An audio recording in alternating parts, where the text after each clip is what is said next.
Hi, welcome back. Once again, it's Sunday. You're joining me to get through my next drawing that I will be showing here. I try not to speed it up. Of course, I cut it because it could take me like around 2 or 3 hours sometimes, and that would be very long.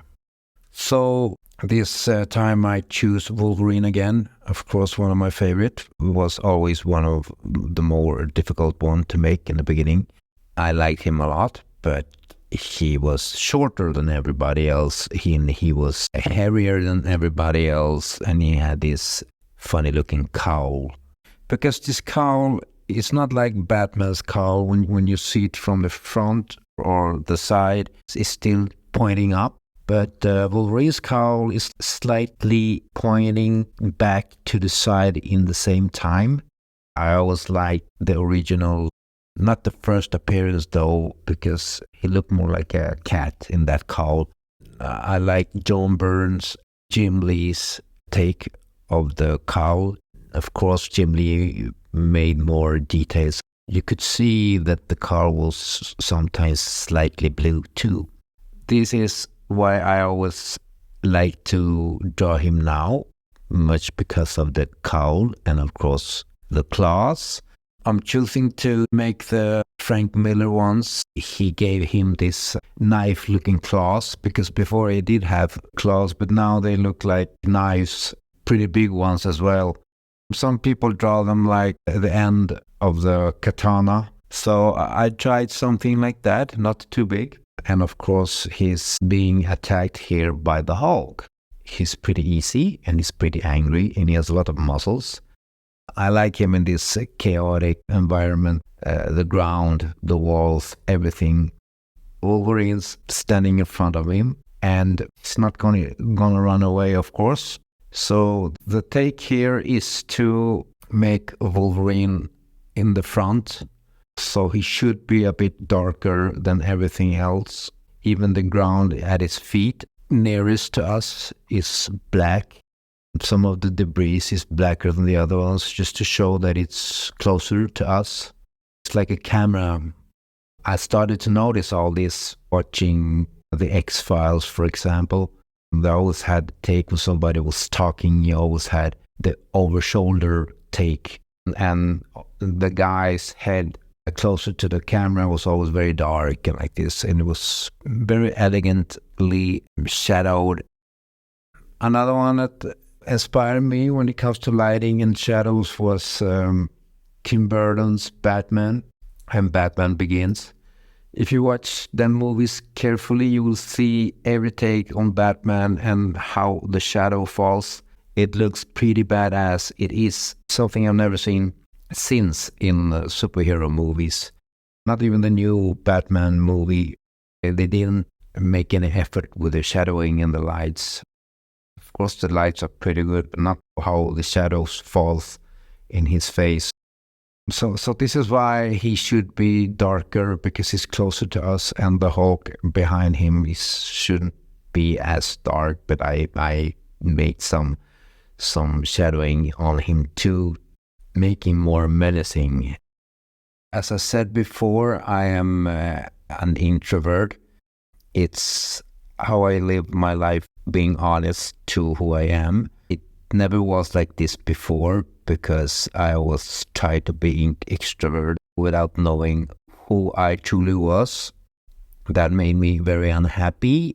It made me question everything about me, even suspecting that something was, I wouldn't use the word wrong with me, because I never felt bad about anything, but I felt like out of place, and why I didn't evolve like people around me, more or less. I really understood what being introverted was, and thinking about it and being out once, I noticed something about myself that I've always done all my life and never thought it was something strange or different. It was just a part of me. I remember going to school. This is pre-teen. I started to plan my way back home from school, because there was always a lot of people coming back from work. I had to go through a shopping mall, and there was always people that I knew, my mother's friends. So I remember meeting these people and memorizing a road that I knew it was guaranteed that I wouldn't bump into them. I didn't have to say hi, or I didn't have to stop and answer questions or have an eye contact. That's a pretty obvious sign now when I'm looking back at it in the rear view mirror. I avoided people in that sense that I planned my way back home. In everyday routines, I knew where people will stand or people will enter, where people lived and all this. I knew that I should take this road instead, or that way, or this is a Tuesday, of course this guy will come here, so I will take that road. And if I saw somebody, I would of course turn back and go the other way. Sometimes I did meet up with people. Sometimes they said hi, and I choose to look down either to my shoes or the floor and continue walking to avoid talking to them or even say hi. And this, of course, would break my mother's heart, because she was always coming to me later and say, my friends met you in the shopping mall and they say hi and you turn away your head. And she was always very sad about this and very disappointed. I understand this reaction, but I'm in the same way happy that I did it, because I was being honest to myself and I couldn't react in another way, because I always tried to force myself to be somebody I'm not. But this was one of the things that I really couldn't force myself to do. I needed to be honest to who I was and do what I was naturally born to be. It was this guy that avoided social interactions on my way home. Probably I was busy with something else in my head, so I didn't have time to say hi or wink or whatever. I don't work that way, and this is what disappointed a lot of people in my life. I remember even going as far as when I was leaving the apartment where I lived in and I had to take the elevator. Sometimes before going out, opening the door, I listened if the elevator was on, somebody was taking it, or the neighbors beside us was going to take it. I always stayed as long as I needed before I go out the apartment. I prefer to come late than meet up with people or sharing the elevator with them to answer questions or just to talk. It's like you're allergic to these kind of things. So that's how I noticed I was introverted. And if you have this kind of behaviors, then I strongly advise to be honest to yourself. Don't try to be anybody that you're not. If you are this person who don't want to say hi or don't want to share the elevator with somebody or just want to avoid people, then do it, because it is you, it is who you are, and you yourself will thank you for it, because you're being honest to yourself, and this is the person you should nourish and protect before everybody else.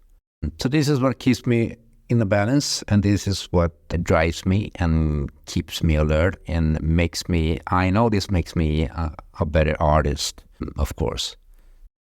So here's the take of Wolverine and the Hulk going at it once again. I had a picture in my head of this drawing. It didn't turn out like that picture. It never does. It's really not what I was going to do, but well, kind of something similar.